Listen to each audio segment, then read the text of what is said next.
Kita ngobrolin apanya nih? Tadi secara regulasi, misalkan ada Oke, regulasi dulu ya. Gini, regulasi itu penting, harus segera dibuat. Kenapa? Kita sudah melanggar hukum bersama-sama selama sekian tahun. Jadi tolong, kacamata gue mana? Oke. Jadi tolong kemudian jangan ditunda-tunda lagi. Dari kapan ada ojek online dari bentuk yang via telepon dan sebagainya itu dari 2010 kalau tidak salah. Oke, sampai 2025 berapa tahun tuh? 15 tahun. Ada pelanggaran undang-undang yang dilakukan secara terbuka, masif, terus-menerus selama 15 tahun. Di situ ada pemerintah, di situ ada DPR, dan di situ juga dibiarkan. Oke, mau nggak kita perbaiki ini? Mau. Kalau mau perbaiki, segera buat undang-undangnya. Itu pertama. Nah, terus kedua, gue mau bercerita tentang begini. Banyak orang bercerita bahwa, loh, transportasi online ini menciptakan lapangan pekerjaan. Lapangan pekerjaan yang diciptakan itu yang mana? Biar clear kita tidak ada kepahlawanan palsu. Seolah-olah Grab dan Gojek itu pahlawan. Pahlawan dari mana? Karena sebelum ada mereka, ojek pangkalan sudah ada. Mereka cuma menambahkan teknologi, menginjeksi teknologi saja. Apakah ada penambahan signifikan? Ayo kita hitung sama-sama. Pakai hitungan yang paling sederhana, ada 31.800 RT di Jakarta. Kalau satu RT itu ada 10 orang saja yang jadi ojek pangkalan, ada 310.000 ojek pangkalan di Jakarta. Kalau 20 orang per RT ada 600.000 lebih ojek pangkalan di Jakarta. Nambah nggak itu ketika adanya aplikator? Belum tentu. Riset dulu dong. Biar kita bisa hitung, oh nambahnya sekian persen. Jadi jangan mereka berpikir, saya pahlawan buat negara ini. Pahlawan dari mana? Menciptakan lapangan pekerjaan. Lapangan pekerjaan apa yang kau ciptakan? Lalu kemudian ada merchant-merchant, pedagang-pedagang. Sebelum ada mereka juga sudah ada pedagangnya. Mereka cuma menyambungkan. Itu loh. Lalu apa jasa mereka? Nyambungin. Jasa itu kepahlawanan? Tidak. Karena tidak gratis. Mereka dapatkan keuntungan. Oke. Lalu kepahlawanan mereka di mana? Biar clear sama-sama di antara kita. Jangan kemudian kesadaran kita dimanipulasi. Mereka menciptakan lapangan pekerjaan. Apa yang mereka ciptakan? Berapa banyak sehingga kemudian kita harus mengagung-agungkan seolah-olah mereka hebat. Itu yang pertama. Itu yang kedua. Nah yang ketiga misalnya begini. Apa sih yang dituntut oleh driver online? Nggak seperti yang dituntut pejabat, bos. Mereka tidak minta rumah baru, tidak minta fasilitas mobil, tidak minta. Yang mereka minta sederhana. Tolong pastikan kami dapat pendapatan agar anak-anak kami bisa sekolah seperti mimpi anak-anak kalian. Permintaan yang paling sederhana dan paling manusiawi. Dan permintaan yang paling manusiawi itu yang tidak mampu diberikan oleh negara. Ini persoalan besar. Lain kalau kemudian mereka bilang, tolong dong gantiin dong motor gue jadi NMAX. Atau tolong dong ganti Avanza gue dengan Mercy. Enggak.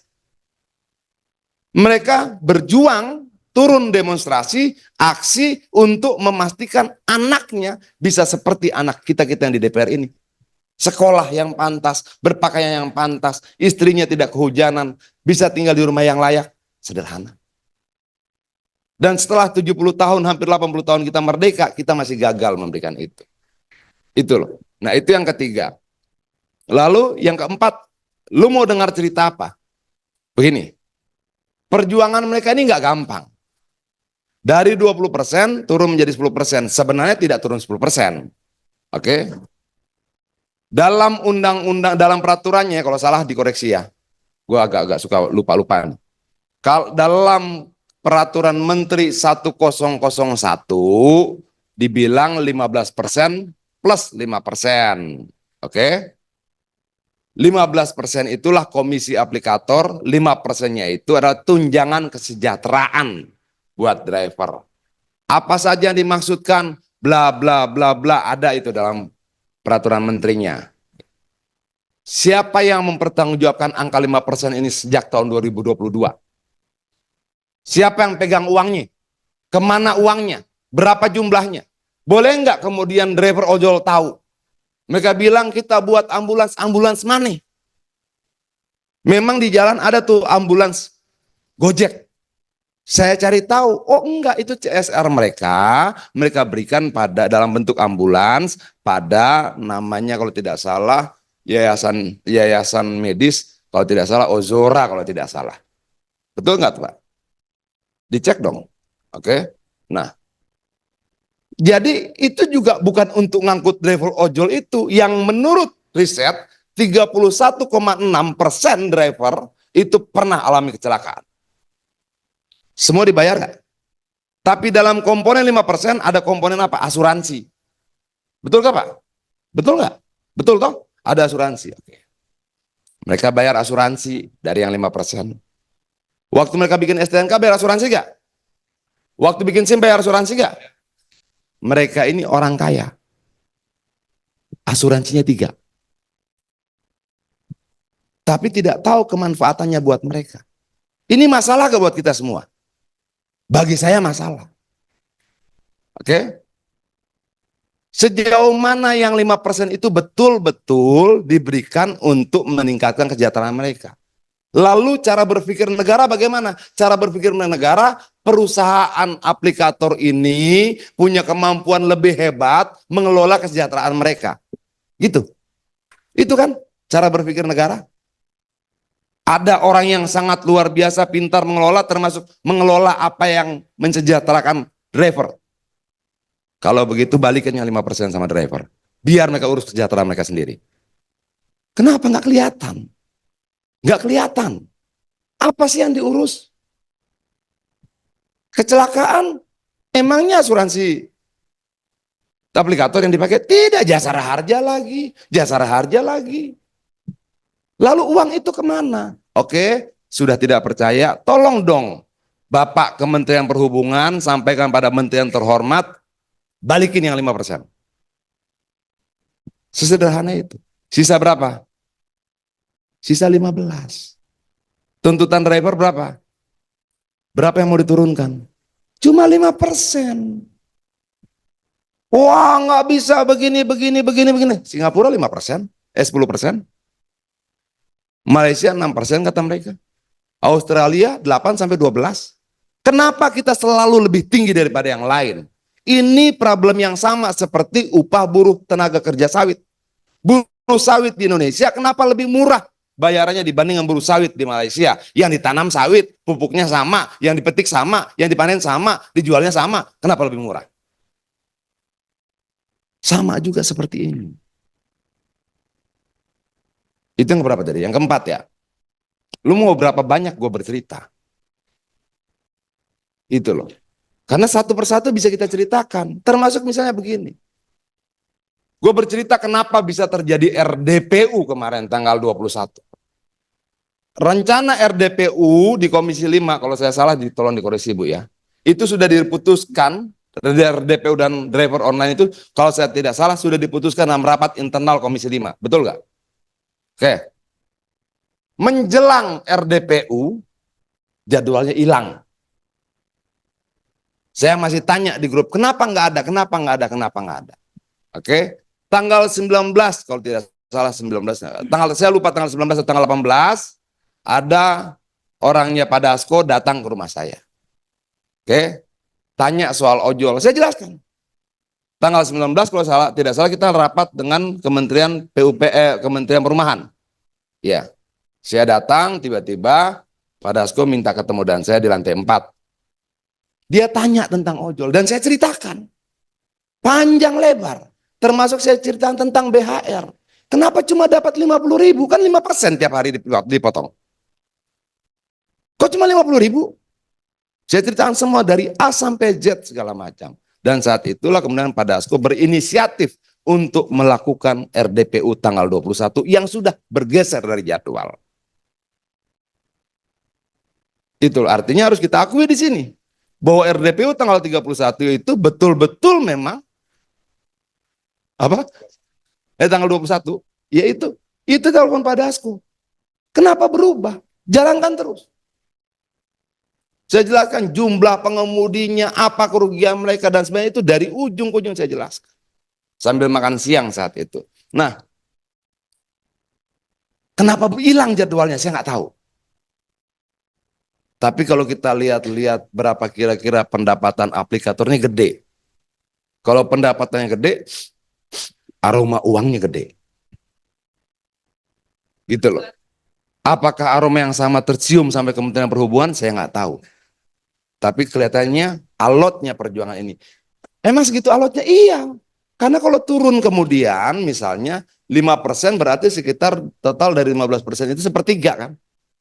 Berarti mereka kehilangan sepertiga pemasukan mereka. Lalu orang bilang begini sama saya, "Oh Ian, Goto rugi, Gotonya rugi, Gojeknya enggak. Goto sebagai grup rugi. Tapi dalam analisa keuangan salah seorang pakar ekonomi yang saya baca tulisannya, dia tuliskan di situ kuartal ketiga tahun 2024 pendapatan kotor Gojek itu 10,3 triliun, sementara pendapatan kotor Goto itu sekitar 13, sekian triliun. Jadi 79,1% pendapatan Goto itu disuplai dari pendapatan Gojek. Goto punya 14 anak perusahaan. Menurut pakar ekonomi yang lain yang saya sempat baca pernyataannya, dia katakan bahwa driver ini membiayai lahirnya 13 anak perusahaan yang lain. Dari uang yang mereka bayar. Come on, sudah berjalan sekian tahun, yuk kita berbalik yuk. Mensejahterakan mereka yang pernah mensejahterakan yang lain. Nah, enaknya diskusi ini, aplikatornya datang. Jangan kemudian aplikator konferensi pers bareng menteri. Janganlah, ayo. Masih kalian punya data, buka. Oke? Jangan telepon Adian, kita ketemu berdua aja bang. Ngapain? Emang kita pacaran? Kalau kita mau adu data, terbuka gini. Nah, oke, datanya, data kita, teman-teman wartawan ada, kita buka. Ada pengamat ekonomi, hitung bareng-bareng. Itu enak. Itu loh. Tapi sepertinya Kementerian Perhubungan lebih suka konferensi pers dengan aplikator. Mungkin restorannya lebih jelas. Karena sampai sekarang saya belum lihat nih Kementerian Perhubungan konferensi pers dengan driver. Kalau mau fair, bikin dong konferensi pers dua-duanya. Iya dong. Ini kan enggak. Itu loh. Nah ini juga yang saya bilang, kok ada aroma lain di sini. Nah lalu kita mau cerita apa? Batalnya pertemuan raker kemarin. Undangan raker disampaikan pada kita, kemarin tanggal berapa ya? 20. Hah? Raker itu tanggal berapa? 26. Undangan itu sampai pada kita tanggal 25 jam 18.30, kira-kira segitu. Undangan bahwa akan ada rapat kerja dan secara formal disampaikan tanggal 25 jam 18.30. Oke? Karena sudah ada undangan, kita baca-baca, lalu kita tidur pulas. Kita bangun pagi dan jam 11.30 dibatalkan. Bukan dibatalkan, menteri disakatakan tidak datang dan cuma diwakili wamennya saja. Dari ngundang sampai batal, itu dari jam 18.30 sampai jam 11.30. Ini kita bercanda nih hidup kita nih. Itu loh. Kok bisa? Lembaga negara diundang mengatakan datang, kita anggota DPR Komisi 5 diundang untuk hadir jam 18.30, undangannya keluar di grup WhatsApp kita, lalu jam 11 besoknya dibatalin. Ini kita serius gak sih sedang bernegara? Saya tidak persoalkan. Sedang menerima Pak Presiden silahkan, tapi jangan begitu dong. Itu loh, karena ternyata surat bahwa Pak Menteri Perhubungan sedang izin berjalan dengan Presiden itu, kalau tidak salah tanggal 23 surat. Beberapa hari sebelumnya. Lalu ada apa sebenarnya kita ini? Ada apa gitu loh. Tanggal 23 sudah ada pemberitahuan dari Kemensesnek bahwa tidak datang karena menemani Presiden. Betul nggak? Oke. Tanggal 24 baru kita diundang. Tanggal 25 kita diundang. Tanggal 26 dibatalin. Nah, lalu mau cerita apa? Mau lebih dalam lagi? Atau mau apa? Itu loh. Nah, melalui forum kita ini, forum apa nih namanya? Apa? Forum legislasi, wartawan, itulah pokoknya. Oke? Nah, sampaikan pada mereka, saya menantang mereka diskusi terbuka. Ayo, terbuka ya. Jangan diskusi sama Pak Menteri, diskusi sama Pak Adian, berdua-berdua. Semakin sedikit ruang gelap, semakin besar transparansi. Nah, saya mau kita buka sama-sama. Kita hitung sama-sama dan kita perdebatkan. Sampai misalnya kenapa katanya Goto rugi?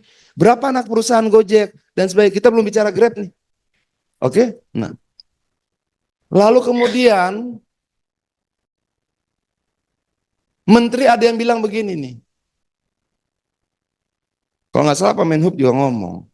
Ya pindah aplikator aja. Betul gak itu? Betul gak itu? Pak, begini Pak ya. Kalau saya tidak salah, saya lupa nih yang ngomong siapa, tapi salah satu tokoh bangsa kita. Dia bilang begini, hendaklah pemerintah tidak menjadi penguasa bagi rakyatnya, tetapi menjadi pengurus bagi rakyatnya. Ucapan itu bukan ucapan pengurus. Nggak bisa begitu. Itu loh. Bicara dong, buat aturannya. Ngurus rakyat itu, ngurus negara itu tidak bilang, ya kalau lu nggak suka di sini lu pindah sono. Bahasa apa itu? Ini penting loh bos. Kenapa? Kalau kalian belum bisa meningkatkan kesejahteraan mereka, jangan sakiti dong hati mereka terus-menerus. Dengan pernyataan-pernyataan seperti ini. Kan bisa kita hitung. Oke, kita mau bicara sejarah permennya, sejarah peraturan menterinya. Kalau tidak salah, kalau salah dikoreksi, Pak Igun. Sebelum KP 1001 tahun 2022 ada KP berapa? 667. 1001.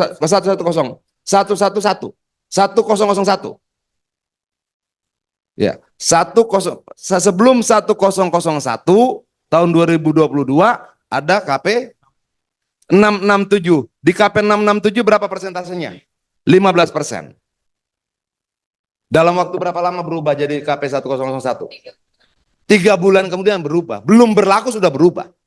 Ayolah bos, kenapa aromanya jadi tambah kuat nih kita cium? Dalam 3 bulan naik 5%. Dibungkus dengan cerita untuk kesejahteraan driver online. Sebelum 667? 5? 564. Tahunnya sama. Oke. Dalam 1 tahun berapa keluar keputusan menteri? 3. Berubah. Negara ada untuk memberikan kepastian, bukan malah memberikan kebingungan. Masa 1 tahun mengatur objek yang sama berubah 4 kali, 3 kali? Ayolah, kita sedang serius bernegara nggak nih? Itu loh.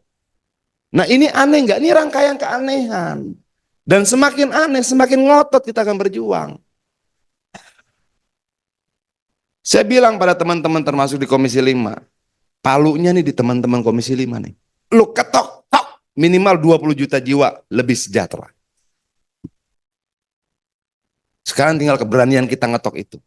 Jangan goyang-goyang. Itu hal-hal yang lain bos, itu bisa kita diskusikan, kita bisa perdebatkan, kita bisa adu argumentasi. Tapi kalau soal penderitaan rakyat, sama. Partai apapun, saya berharap sama kita ngelihatnya. Selamatkan. Terima kasih.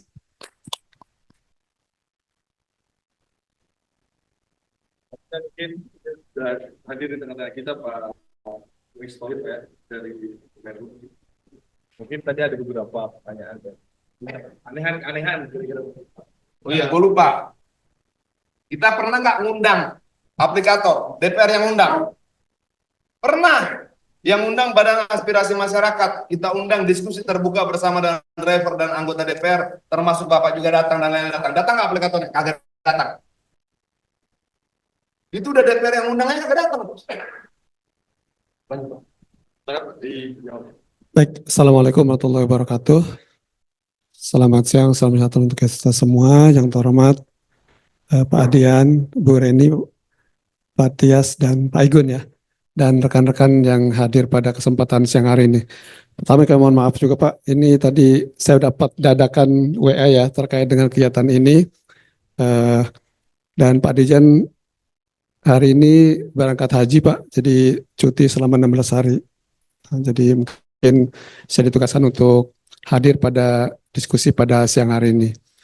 Kemudian saya juga pernah hadir Pak di Bekasi waktu itu ya, dengan teman-teman juga, dan saya sampaikan memang saya baru 2 minggu nih menjabat di Direktur Angkutan Jalan. Sebelumnya saya bareng Bu Reni Jawa Timur Bu. Enggak tahu Pak.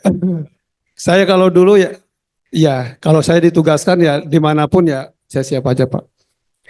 Kemudian terkait dengan regulasi mungkin ya, mungkin terkait dengan ojol ini atau roda dua ya, memang secara undang-undang memang belum ada ya payung hukumnya gitu. Makanya di dalam PM12 itu kan istilahnya bukan itu sebagai upaya dari Kementerian Perhubungan dalam rangka perlindungan lah terhadap pengguna maupun driver juga. Jadi di situ kan ketentuannya tentang bagaimana menjamin keselamatan ya dari baik pengguna maupun juga driver. Jadi sama sekali tidak menyebutkan bahwa itu sebagai angkutan umum. Seperti itu.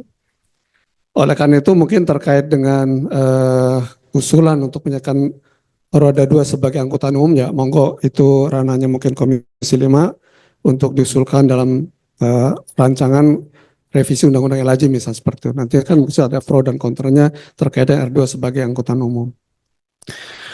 Berikutnya mungkin terkait tadi beberapa regulasi ya yang saya coba juga update ya terkait dengan setelah PM12 itu kan ada keputusan menteri ya, keputusan menteri yang terkait sebenarnya lebih ke tarif ini pengaturan tarif. Kalau kita lihat di sini mulai dari KP 348 tahun 2019, kemudian ada KP 548 2020, KP 564 2022, KP 580 2022, KP 633 2022, KP 667 2022, dan terakhir KP 101 2022. Kalau lihat di sini 2022 itu ada 1, 2, 3, 4, 5 ya, 5. Lebih ke tarif Pak. Kita ganti peraturan tahu. Emang aromanya nggak bagus. Tidak sampai satu tahun. Betul. Jadi saya jelaskan aja ya. Kemudian kalau lihat di KP 348 2019 itu di sini ada biaya kan ada kalau yang diatur di sini kan ada biaya langsung dan biaya tidak langsung. Nah, biaya langsung itu kita menghitung komponen-komponen pembentuk harga tarif per kilometer. Nah, ada juga biaya tidak langsung. Itulah yang disebut dengan tadi aplikasi tadi. Kalau kita lihat di sini Bu ya, di KP 348 2019 itu sampai dengan KP 663 ya, itu 20%. Kemudian di KP 667 15% dan kembali di KP 101 15/5% tadi. Ya, 15/5% tadi yang Mbak Dian sampaikan. Kurang lebih seperti itu. Kemudian terkait dengan penyusunan tarif ya, sebagaimana keinginan dari teman-teman itu juga, sebenarnya teman-teman juga ketika saya kesini juga sudah menyiapkan draftnya Pak. Draftnya itu sudah disampaikan juga. Nah kita fokus sebenarnya kalau teman-teman di perhubungan itu kan menghitung tadi Pak, komponen tarif kilometer tadi kan. Kaitan dengan biaya tidak langsung, biaya aplikasi ini, ya nanti mungkin, ini kan ada 2 pihak nih ya. Artinya kan ada pihak aplikator dan teman-teman mitra juga. Tentu ya ini nanti gimana kesepakatan. Enaknya gitu Pak Dian. Jadi maksudnya 2 pihak ini ketemu lah gitu kan. Jadi biar fair gitu kan diskusi dan sebagainya gitu. Kami ya pemerintah kan hanya menjembatani itu. Bukan, maksud saya memfasilitasi terbentuknya regulasi.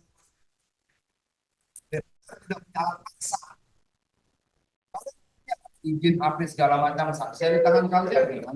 Nah, kemudian terkait sanksi, Pak. Ini juga terus terang kita punya keterbatasan Bu ya, karena di dalam regulasi DKP 0101 juga memang ketika terjadi pelanggaran tarif itu, kami dari Kementerian Perhubungan hanya mampu merekomendasikan ke Komdiji untuk melakukan sanksi, gitu ya Pak. Diatur seperti iya. 8B. Ya, artinya selama ini ya itu yang dilakukan oleh teman-teman ya. Artinya kan bersurat ke Komdiji untuk memberikan sanksi itu. Itu yang saya dapat info dari teman-teman. Jadi Karena gini juga, kita juga terus terang dari Kementerian Perhubungan itu terkait dengan aplikasi itu kan tidak punya kemampuan ya untuk mengaudit sekalipun gitu kan, biaya aplikasi seperti apa. Karena memang domain kita kan di dalam menyusun harga. Sebentar, Pak, izin. Enggak, enggak apa-apa. Enggak apa-apa ya. Enggak apa-apa. Ya nanti boleh nggak Pak dikasih masukan Pak ya? Karena terus terang saya kan masih baru juga ya. Oke. Jadi seperti itu. Jadi apa yang teman-teman bikin itu kan kaitan dengan pembentuk harga tadi, rupiah per kilometernya gitu tuh. Terkait aplikasi ya nanti biar tidak langsung tadi. Nah itu mungkin kalau menurut saya ya memang mesti didiskusikan secara apa ya, secara bersama-sama lah ya antara pihak mitra dengan aplikator. Mungkin itu barangkali ya, Mas apa namanya? Mas Faisal, apa yang ingin saya sampaikan terkait dengan regulasi yang ada saat ini, kemudian terkait dengan biaya tidak langsung dalam ini aplikasi tadi ya memang itu juga tidak terus terang kita tidak tahu ya clear hitungan seperti apa sehingga menghasilkan 50% itu gitu. Jadi yang kita hasilkan dari teman-teman itu menghitung biaya rupiah per kilometer tadi. Mungkin itu saya sementara ya. Terima kasih. Assalamualaikum warahmatullahi wabarakatuh. Saya mau nanya sama Bapak, ini kita bicara undang-undang nih Pak ya. Perusahaan aplikasi menerapkan biaya tidak langsung berupa biaya sewa pengguna aplikasi paling tinggi 15% dan atau perusahaan aplikasi dapat menerapkan biaya penunjang berupa biaya dukungan kesejahteraan mitra pengemudi paling tinggi 5%. Oke, artinya 5% itu menurut peraturan ini tidak wajib dan atau bisa, boleh. Oke. Isinya asuransi, fasilitas pelayanan mitra pengemudi, dukungan pusat informasi dan sebagainya. Oke. Ini semua tertulis di sini. Ada nggak komponen lain yang boleh diambil dari pihak manapun di luar komponen ini? Mestinya terbatas di situ, Pak. Artinya tidak boleh aplikator ambil biaya apapun di luar daripada yang diatur oleh peraturan ini, betul nggak? Kalau begitu bantah dong soal biaya aplikasi, platform fee dan sebagainya. Karena platform fee harusnya sudah masuk ke sini. Karena ditulisnya jasa aplikasi. Kan dalam penjelasan mereka kemarin bersama dengan Pak Menteri jelas kok. Yang disampaikan bahwa, oh salah hitung. DPR salah hitung. Driver salah hitung. Yang benar siapa? Hitungan kami. Bahwa itu bukan 20%, itu platform fee. Dasar hukumnya apa? Ini dasar hukumnya. Nah, saya minta Kementerian Perhubungan dengan sangat hormat, hormatilah produk kalian. Tanpa bilang itu dibuat kemarin, saya nggak ikut nyatet. Hormat itu. Di tulisan ini nggak ada pungutan lain yang diperbolehkan oleh negara 15%. Plus 5%. Ada platform fee? Nggak ada. Ini bisa tampilin nggak? Kalau TV bisa tampilin, saya punya banyak banget buktinya. Platform fee. Di judulnya ada namanya jasa aplikasi.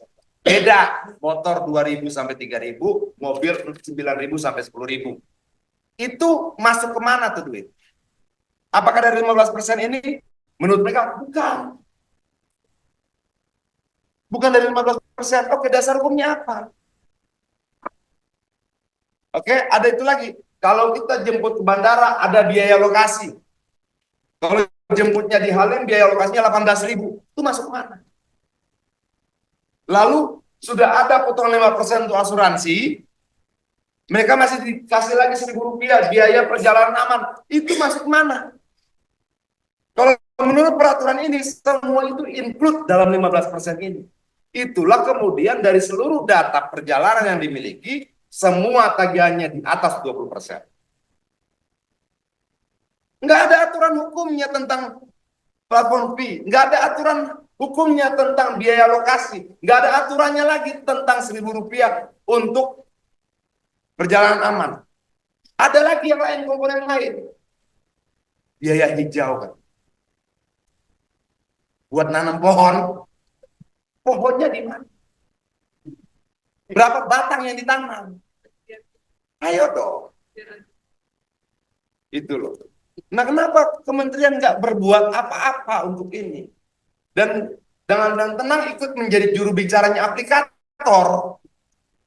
Loh, ini salah hitung, ini termasuk ini di luar daripada yang ini. Nggak bisa. 15% all in di situ.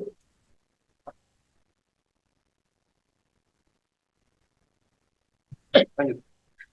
Agak emosi.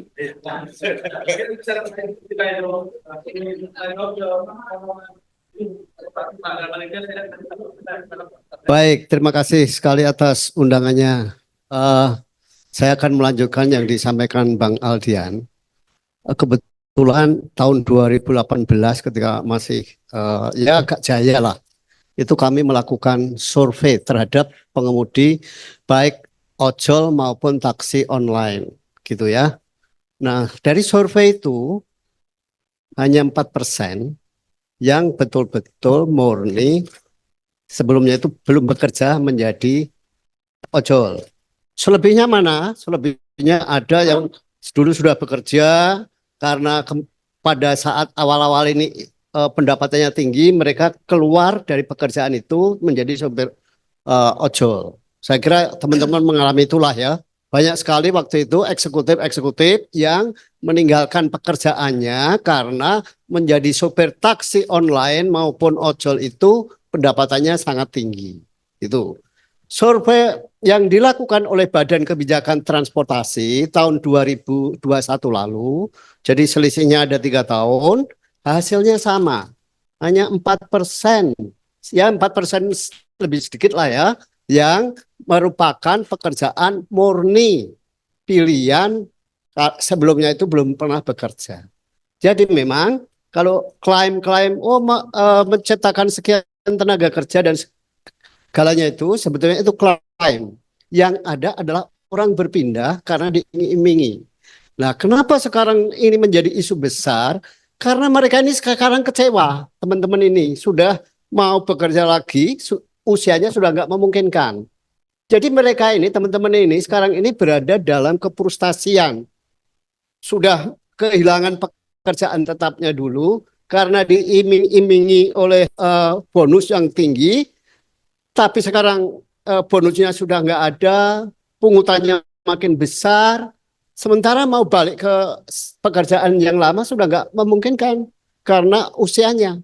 Selain juga usaha sudah mulai berubah. Jadi sebetulnya inti masalahnya di situ bahwa teman-teman ini mengalami penurunan kesejahteraan, terutama tren itu mulai sangat terasa 2019.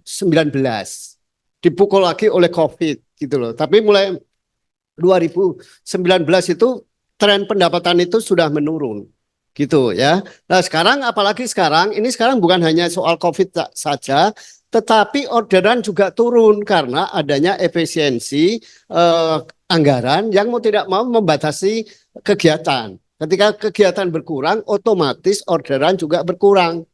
Nah, jadi sekarang ini mereka makin tambah sengsara karena apa? Pungutannya besar, orderannya sedikit, drivernya makin tambah luas. Sehingga mereka nggak tahu jalannya kemana. Lalu lari ke regulasi. Sementara kalau mau dibikin regulasi, mau bikin regulasi apapun, nggak akan menyelesaikan masalah. Karena masalahnya bukan di regulasi. Saya bilang kalau regulasi itu sangat dibutuhkan kalau ojol dilarang. Ojol kan nggak ada yang larang. Mau diregulasi gimana dalam pasal undang-undang itu? Saya mau tanya. Apalagi kalau mau dibuat undang-undang transportasi online, pasalnya bagaimana? Itu nanti. Jadi akar masalahnya itu adalah soal makin sengsaranya kehidupan teman-teman ojol. Di situ masalahnya, bukan pada soal regulasi. Nah, kenapa perhubungan itu nggak bisa berkutik? Kebetulan saya mengikuti sejak awal, Bang. Izin aplikasi itu ada di Kementerian Kondisi ya, dulu Kominfo sama di BKPM. Perhubungan itu hanya mengatur soal lalu lintasnya, keselamatannya gitu. Dan karena itu zaman Pak BKS masih menteri dan Nadiem masih jadi CEO-nya Gojek, Nadiem itu tidak pernah mau datang diundang oleh Menhub untuk menyelesaikan masalahnya. Gitu loh. Ada Pak BKS masih ada, betulkah? Iya, Pak BKS itu sampai ibaratnya putus asa lah. Ini mau mengatur usaha kalian, tapi kok kalian nggak komunikatif? Ya karena Nadiem merasa di backup oleh presiden gitu loh. Nah ini masalahnya. Jadi memang masalahnya di aplikator. Sehingga kalau mau mengatur dalam bentuk regulasi pun ya hati-hati. Nanti regulasinya ompong. Kalau nggak jelas, nggak betul-betul solutif ya gitu. Sehingga apa solusinya? Ya menurut saya aplikator dipaksa karena kalau saya melihatnya bukan hanya dari pungutan-pungutan tadi, Bang. Kita tidak pernah ngecek berapa sih uang yang mengendap di aplikator itu. Kalau misalnya saya bayar pakai GoPay, pakai apalagi OVO, uang bisa ditarik berapa hari kemudian? Oh, sekarang sudah langsung. Kalau kemarin-kemarin kan belum. Hah? Ya, nah itu kan uang mengendap. Jumlahnya mungkin miliaran, mungkin sampai triliunan. Gitu. Dan aplikator ini banyak sekali mensponsori acara-acara gede itu. Itu yang selalu saya kritik. Ngapain nyponsori acara-acara kenegaraan, acara-acara. Kenapa enggak itu dialihkan untuk kesejahteraan driver gitu loh. Jadi itu kalau mau mencari solusi untuk driver gitu. Saya kira itu. Jadi cuma bisa memaksa dan memaksa mereka jangan hanya menyponsori acara-acara gede. Terkait dengan soal pemotongan pungutan itu, saya masih ingat betul awal 2023 Jenderal Perhubungan Darat waktu itu Pak Hendro itu ngundang semua aplikator datang dan ngundang pengamat ada saya, Agus Pambagio, Joko Setiawarno dan Asasti Korenggolan. Kami sudah tekankan tolong sampai saya itu pakai bahasa agama lah bahwa nanti makan uang keringat pengemudi dan sebagainya sampai saya mengatakan pakai bahasa itu supaya apa? Supaya potongannya itu diturunkan. Waktu itu saya cek beberapa kemudian sempat turun ya, tapi kemudian naik lagi. Jadi sekarang kalau mau menyelesaikan persoalan ojol ya hanya itu, Pak. Gitu. Kalau regulasi silahkan cek nanti mau pasal bagaimana di dalam undang-undang itu. Karena apa? Karena nggak ada larangan operasi ojol. Regulasi itu diperlukan kalau misalnya ada larangan operasi ojol. Tetapi ini tidak. Sehingga yang diperlukan apa? Ya hanya kesejahteraan. Cuma itu aja deh. Terima kasih. Ini kalau saya salah tolong dikoreksi Pak ya. Gojek itu berdiri 2010 kalau tidak salah. Tapi pakai telepon. Kalau saya tidak salah, komisinya sekitar 10%. Awal-awal nih, ya. Harga BBM subsidinya berapa? Saat itu, buka aja di Google. BBM subsidi 2010. Coba diketik berapa? Hah? Enggak, diketik aja, dicari sama-sama. Oke, biar nggak salah. Sekarang 10.000, komisinya naik. Logikanya dari mana? Saat kemudian BBM-nya murah, komisinya kecil, BBM-nya mahal, komisinya besar. Ya emang terjerat ojol-ojol ini drivernya. Kenapa sih tidak kita sesuaikan persentase komisi itu salah satu alat ukurnya dengan tingkat kenaikan BBM berpotret pada 2010, 2011, 2012 gitu loh. Anti logika nggak kita? Saat BBM murah, komisinya 10%. Oke, saat BBM 10.000, komisinya 20%. Nih, kalau versi Google 2010 4.500. Saat BBM 4.500, ini kita bicara BBM subsidi nih, premium waktu itu ya. Premium, kemudian jadi Pertalite yang dipakai oleh driver-driver Gojek ini. Saat 4.500 BBM-nya komisinya 10%. Saat BBM-nya 10.000, komisinya 20% plus plus plus. Masuk akal nggak? Masuk akal, kan aneh gitu loh. Nah ini yang bikin saya tuh harus makan Panadol 3 tiap hari gitu loh. Karena nggak ketemu jawabannya. Kalau kemudian nanti Kementerian Perhubungan buat peraturan yang aneh lagi, pabrik Panadolnya saya minum. Karena nggak kejawab gitu loh. Waktu 4.500 kenapa bisa 10%? Sekarang 10.000 kenapa jadi 20% gitu loh. Jadi kemana sebenarnya negara berpihak? Nah tadi pertanyaan dari tadi apa ya yang pertama tuh ya? Di atas menteri. Karena ada Pertama harus saya sampai, bukan. Menurut saya, Pak Dasko mengajak saya makan siang itu inisiatif dia untuk cari tahu apa sih problem ojol itu dan dia langsung ambil langkah RDPU tetap tanggal 21. Jadwal yang tadinya hilang muncul lagi gitu loh. Jadi saya tahu kenapa bisa terjadi RDPU itu karena kita makan siang sama-sama. Yang itu dia tanya banyak, kan ojol itu gimana segala macam. Emang kalau sekian-sekian itu buat apa yang 5% ini? Dia tanya satu persatu dan gue jelaskan. Dia mikir sambil dia makan gitu segala macam, kemudian dia bilang, dia telepon, enggak, tetap RDPU tanggal 21. Itu loh. Nah, tapi menurut saya kan begini, bisa nggak sih kemudian negara ini berjalan sesuai dengan tatanan yang kita sepakati? Ada nggak aturannya untuk memberikan sanksi? Ada. Diktum 8B. Oke, tapi bentuknya rekomendasi ke kementerian terkait Komdigi dalam hal ini. Berapa rekomendasi sudah dikeluarkan? Enggak, berapa rekomendasi sejak 2022 yang sudah dikeluarkan? Dari sekian puluh ribu keluhan ojol-ojol ini. Oke, enggak ada kan? Itu loh. Tiap hari kalian dengar nih, ada driver online yang mati kelaparan. Ada yang kemudian mati lagi, meninggal lagi kelaparan di samping tempat sampah lalu diperdebatkan karena asam lambung. Ya kan nggak asam lambung lah kalau nggak makan-makan. Itu loh. Nah, lalu kalian butuh berapa lagi yang meninggal untuk sampai pada kesadaran emang harus kita perbaiki? Berapa nyawa lagi yang dibutuhkan untuk mampu memicu kesadaran kita untuk berani bertindak?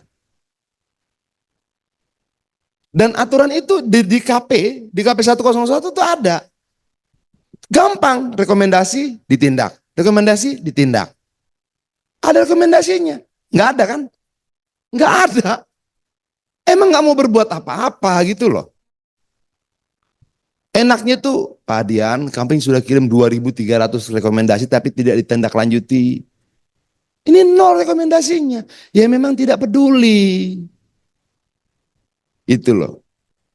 Izin Pak Dian, tadi terkait dengan rekomendasi, sebenarnya belum lama ini saya mengeluarkan rekomendasi juga Pak. Jadi case-nya itu ada laporan dari Kepri Pak, terkait di sana tuh sudah ada penetapan tarif ASK ya, tarif ASK online itu dengan Pergub lah seperti itu. Tetapi setelah ditetapkan itu, aplikasi yang ada di sana tuh tidak menerapkan itu Bu. Nah itu bersurat kami karena itu dianggap sebagai pelanggaran terhadap kesepakatan tarif itu Pak. Kami bersurat ke Komdigi untuk merekomendasikan. Tentu ya itu juga ya sekali lagi sesuai dengan ketentuan kami bersurat ke Komdigi bagaimana itu untuk diklarifikasi kepada yang bersangkutan. Itu sih Pak Adian. Nah sebelum ini saya tadi minta update juga ke teman-teman apakah pernah itu dilakukan juga rekomendasi ke Komdigi itu Pak Dian. Jadi kalau pas saya kemarin Pak Dian, belum lama baru saat. Tapi mungkin teman-teman nanti saya cek juga Pak Dian ya. Terima kasih. Nah satu Pak, ini penting juga. Ini saya dapat cerita begini. Kita cek sama-sama ya. Kan ada namanya PM ya. PM itu putus mitra. Itu loh. Saya driver online. Saya punya uang yang masuk ke GoPay-nya, ke dompet digital. Lalu tiba-tiba saya diputus mitra. Sepihak nih. Duitnya tuh hilang. Nggak dibalikin. Betul itu? Iya. Apa? Iya. Jadi mau ada 1.300.000, 500.000. Kalau fair udah lu putusin mitranya, balikin aja duitnya, apa sih? Nah ini nggak dikembalikan. Berapa juta yang alami itu selama sekian belas tahun? Atau berapa ratus ribu, atau berapa ribu. Tapi kan seberapapun itu uangnya harus dipertanggungjawabkan. Itu loh. Dompet digital istilahnya. Dompet digital. Dia jadi apa? Jadi driver online, lalu dia narik uangnya masuk ke dompet digital, tiba-tiba di hubungan kemitraannya diputuskan. Uang itu nggak dikembalikan pada driver. Jahat banget gitu loh. Boro-boro ngasih pesangon, hak mereka aja nggak dibalikin. Nah itu dicermati nggak sama Kementerian Perhubungan? Nah itu yang saya minta sama Pak Menteri, waktu kita lesehan kemarin di Komisi 5 depan itu, saya minta Pak Menteri, ketemuin dong bareng-bareng nih. Kita ngomong, tapi terbuka. Itu loh. Kenapa ini perlu dipersoalkan? Nanti Pak Igun bisa cerita nanti soal paket hemat ya. Coba Pak Igun. Ini untuk paket hemat coba kita kasih kesempatan nih kawan-kawan kami yang di audience, silakan. Yang bisa cerita paket hemat Ya, atau silakan, paket apa? 3 menit, Pak. Ya, selamat siang. Assalamualaikum warahmatullahi wabarakatuh. Saya Fikri dari Garda, Jawa Timur. Ini tentang paket hemat ya, Bang ya. Tentang paket hemat itu sampai hari ini, detik ini tidak ada aturan sama sekali terkait dengan kurir dan pengiriman makanan. Jadi sampai saat ini tidak ada aturan sama sekali. Karena PM12 adalah PM untuk layanan penumpang, baik, bukan untuk food dan kurir. Nah, kita pernah minta itu, Pak. Tetapi di pemerintahan, kalau di Jawa Timur kita sempat difasilitasi. Bahkan mungkin di Indonesia mungkin sama ya. Itu selalu kita ke Kementerian Perhubungan, sama Kementerian Perhubungan dilempar ke Komdiki. Dari Komdiki dilempar ke Perhubungan. Dari Perhubungan dilempar ke Posgiro. Dari Posgiro lempar lagi ke Komdiki. Itu udah aja muter ya. Dan detik ini, Bapak tahu nggak sih, pemerintah tahu nggak sih kalau tarif layanan yang nggak ada aturan sama sekali ini, teman-teman bisa dapat aceng bahasanya itu, goceng, Rp5.000 satu pengantaran, belum antrinya. Ditambah lagi, makanan ini belum selesai dikirim, bisa dapat double order. Sebagai contoh nih, kalau kita ini dapat 10.000 dalam satu kali antaran, harusnya kalau kita 2 kali 20.000. Nah karena dikasih double order satu lagi, diongkosnya 12.000. Jadi satu driver itu bisa mengantarkan 2 sekaligus. Jadi jangan kaget nanti kalau teman-teman yang pesan makanan agak lama ya, karena ngantarkan 2. Diiming-imingi apa? Kalau lo dapat 2 order, ya sudah, kan bisa dapat bonus nanti. Cepat kan dapat bonus poinnya. Nah itu nggak diatur, nggak ada aturan sama sekali kan. Dan itu sejak awal. Kalau kita minta ke Kementerian Perhubungan, dilempar ke sekarang dulu Kominfo. Kominfo lempar ke Perhubungan, Perhubungan lempar ke Posgiro, Posgiro lempar lagi ke ini. Lintasnya udah lintas instansi. Saya kira lintas planet. Gitu. Kenapa nggak ada diskresi yang melindungi? Kenapa saya bilang diskresi? Bukan karena hal yang paling cepat, Ibu. Karena kalau nanti diarahkan lagi, kemarin sempat ke UMKM. Ya, bahas itu ke UMKM. Wah, turunan aturannya begini, begini, begini, begini. Minimal teman-teman itu diberikan payung hukumnya, meskipun itu sebuah diskresi. Gitu. Kalau nanti dibilang, wah nggak bisa mas gini, lah kita kan hidupnya kan dari PM 12. Kita hidup dari Peraturan Menteri Nomor 12 tahun 2019.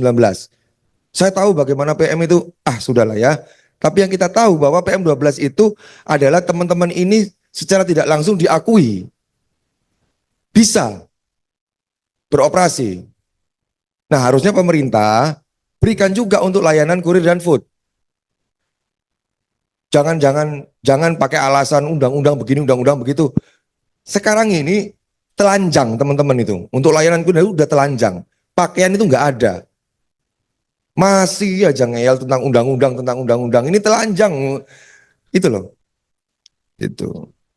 Itu saja kalau layanan food, saya nggak akan panjang-panjang karena memang belum ada aturannya sama sekali. Jadi saya harap adanya diskresi Bang dari DPR juga bisa inisiatif itu tadi. Terima kasih. Baik, terima kasih, Bang. Rekan-rekan dan kawan-kawan semua, mengingat waktu kita terbatas, mungkin nanti bisa dilanjut sesi doorstop. Tapi sebelum sesi doorstop, mungkin kita minta closing statement dari para narasumber 1 menit. Kita persilakan dari Pak Dirjen dulu. Ya, makasih Mas Faisal ya. Sebenarnya isu-isu ini kan udah sering kita dengar Pak, termasuk hantaran ini nanti coba kami laporkan ke pimpinan juga apakah harus kita atur ya. Memang apa yang disampaikan benar Pak, jadi dulu ada ke Komdiji, ke kita dan seterusnya, kita sempat diskusi dengan staf saya bahwa kemungkinan misalnya ya kaitan dengan double order itu kan mungkin ada biaya tunggu lah minimal kan yang juga dinikmati oleh driver karena dia kan 2 kali order tuh. Tapi apapun nanti itu jadi pikiran kita juga Pak. Selebihnya mungkin ya terkait dengan tadi Bu Reni ya kaitan dengan sanksi ya itu yang diatur di dalam itu kami sudah melakukan Bu kemarin itu. Tetapi kalau banyaknya berapa kita juga belum ini Pak update datanya Pak Bang Adian. Tapi apapun itu saya terima kasih juga sudah diundang di sini dan mendengarkan apa yang menjadi keluhan teman-teman. Mudah-mudahan kita bisa membantu itu ke depan. Terima kasih. Assalamualaikum warahmatullahi wabarakatuh. Izin Pak. Ya, saya kira sudah sangat jelas ya apa yang menjadi harapan kita bersama terkait dengan kesejahteraan driver ojol. Jadi di sini tentu harus segera tadi saya bilang solusi ya. Driver ojol saat ini menunggu apa yang keberpihakan pemerintah sejauh mana ya secara konkret, secara nyata. Kemudian sebagai anggota DPR RI di Komisi 5 tentu mendorong agar RUU terkait dengan transportasi online yang memberikan perlindungan kepada driver ojol ini bisa segera ditetapkan, setidaknya di tahun ini akan lebih bagus, lebih baik, lebih cepat, lebih baik. Ya, saya kira itu tentang audit keuangan tadi juga saya dorong ya, dan semoga segera bisa ditindaklanjutin. Terima kasih. Ya, saya menyambut usulan tadi untuk antaran itu saya sepakat itu diatur di dalam PM. Jadi kebetulan Pak Muiz ini kan direktur angkutan jalan ya. Nah, jadi saya akan kawal meskipun menterinya mungkin alergi dengan orang-orang dari luar sekarang ya. Itu. Jadi tapi kita bisa kawal karena kebetulan Pak Muiz ada di sini dan saya akan ingatkan juga Pak Muiz itu untuk selalu kebetulan rekan saya lama. Jadi akan saya ingatkan untuk selalu membuat rekomendasi ya.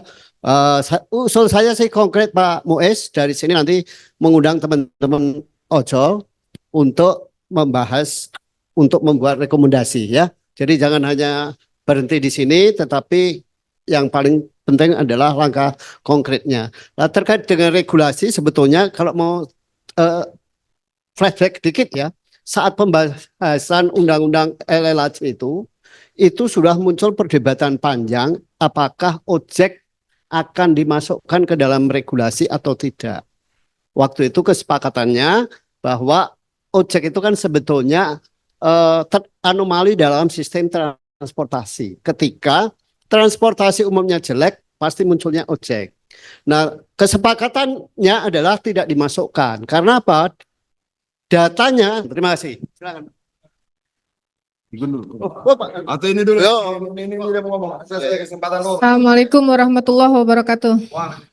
Sebenarnya saya dari 2015 saya sudah narik ojek online, Pak. Saya pelaku langsung. Nah, saya khawatir Bang Adrian, setelah adanya ini, Bapak bisa dirubah lagi nanti posisinya nih. Karena seperti biasa Kementerian Perhubungan selalu buat demikian. Saya datang ke sini cuma satu fokus membawa amanah teman-teman untuk memperjuangkan 10%. Apapun itu, saya sudah bawa catatan banyak untuk diskusi, tapi karena waktu yang terbatas. Jadi saya hanya menyampaikan pesan dari teman-teman, hentikan ketidakadilan dan batalkan Diktum 9 KP 667. Turunan potongan di diktum 8 dan cabut KP 1001 sekarang juga. Di diktum 9 tadi ada catatan saya sudah mau sampaikan tapi karena keterbatasan waktu Bu, negara tidak boleh menjadi panggung sandiwara. Negara tidak boleh cawe-cawe. Negara tidak boleh ada kesempatan untuk dapat menindas rakyatnya sendiri. Jadi jangan jadikan diktum 9 di KP 667 adalah bukti nyata sebagai kebijakan bisa jadi alat penindasan yang dilegalkan. Diktum ini bukan sekedar pasal atau palu gadum yang menghancurkan keadilan di Indonesia. Pak, banyak sekali teman-teman yang meninggal, yang dibilang di dalam situ ada 5% untuk asuransi dan lain-lain. Asuransi itu kami bayar sendiri, seperti yang Bang Adrian bilang. Selain kami juga mengcover diri kami dengan BPJS. Ya, terus jika kami membawa penumpang, penumpang itu meninggal dan ada tindak pidana di situ menghilangkan nyawa seseorang, kami bertanggung jawab sendiri. Itu tolong diperhatikan, Pak. Terus pada apa yang diatur di dalam diktum 9 telah memperbolehkan lebih dari 20%. Ini namanya perampokan, Pak.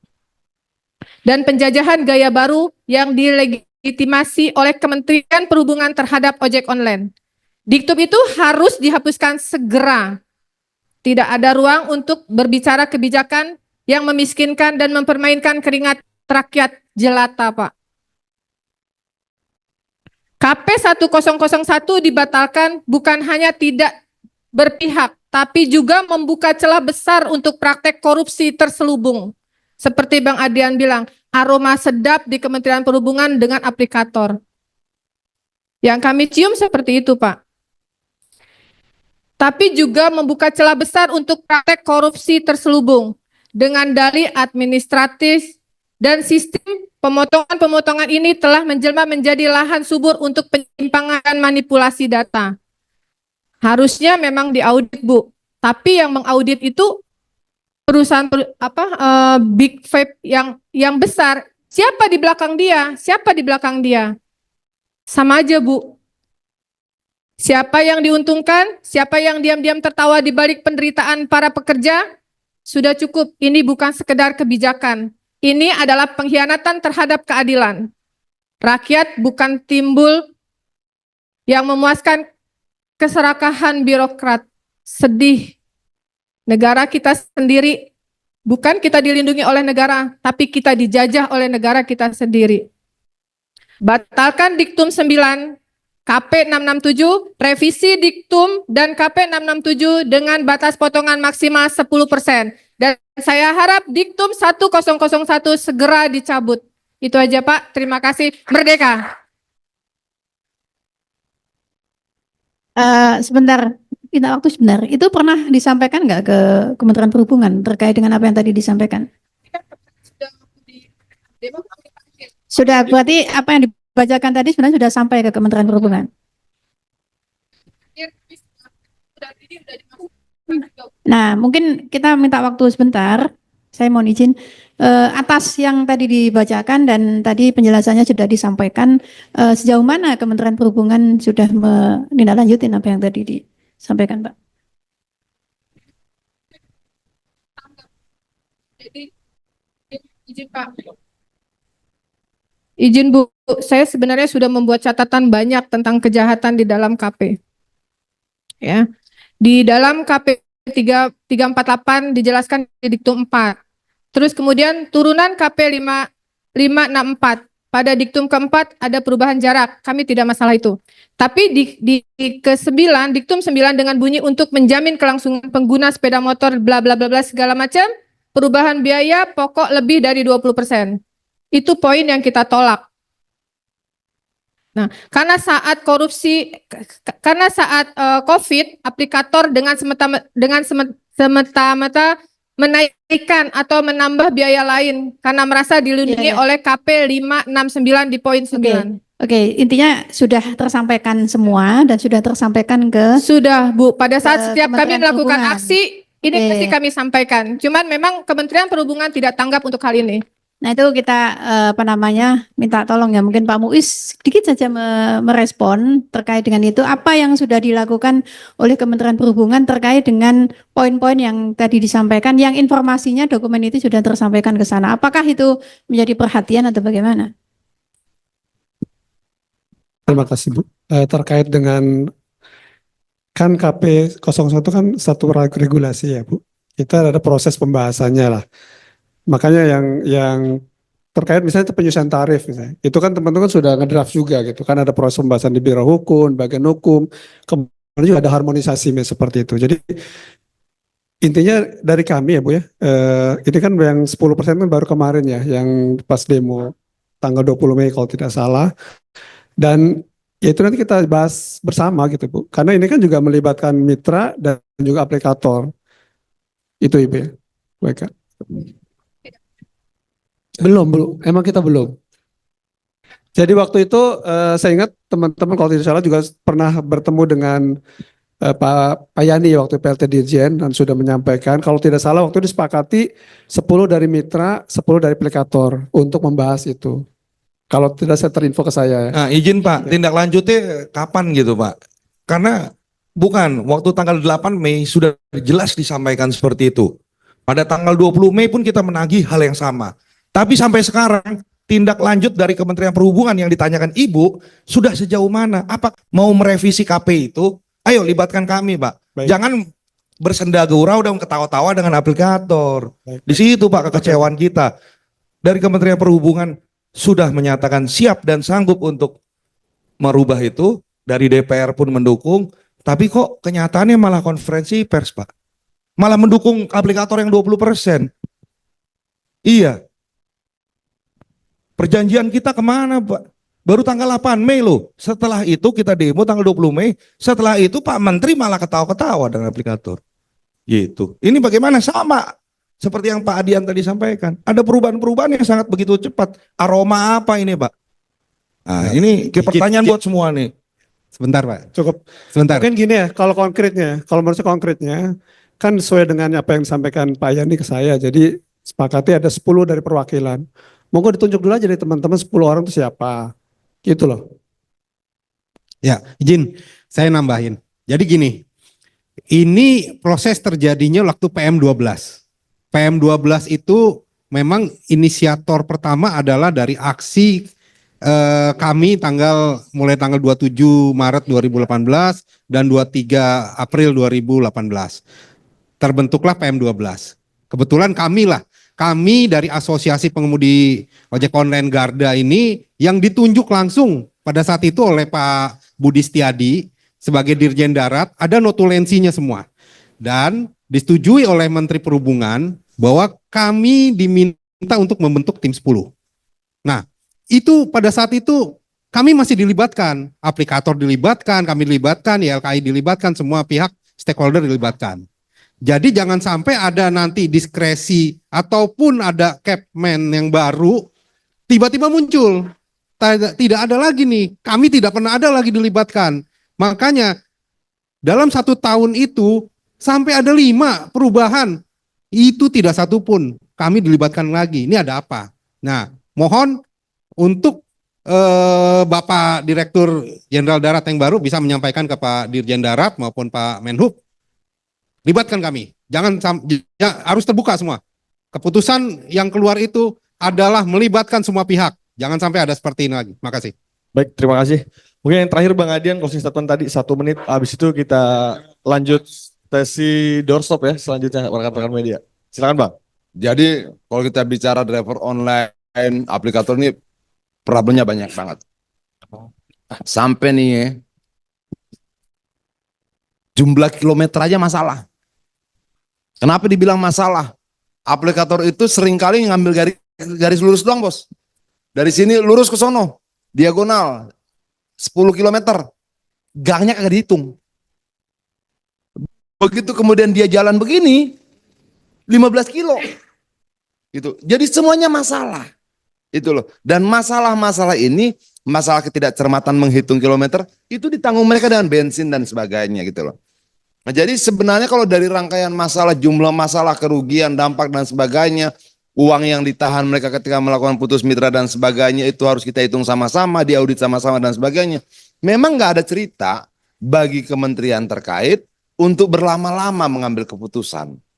Berlama-lama artinya memberikan waktu lebih lama pada mereka, atau mungkin Pak Menteri punya, atau mungkin Bapak Menteri punya keberanian untuk bicara pada driver ojol, bahasanya kira-kira begini. Teman-teman driver, tahan dulu penderitaan kalian ya. KP-nya masih belum bisa dirubah. Kalau punya keberanian itu silahkan. Terima kasih. Baik, kita sudah tiba di penghujung acara. Kita akhiri. Terima kasih sebelumnya kepada para narasumber.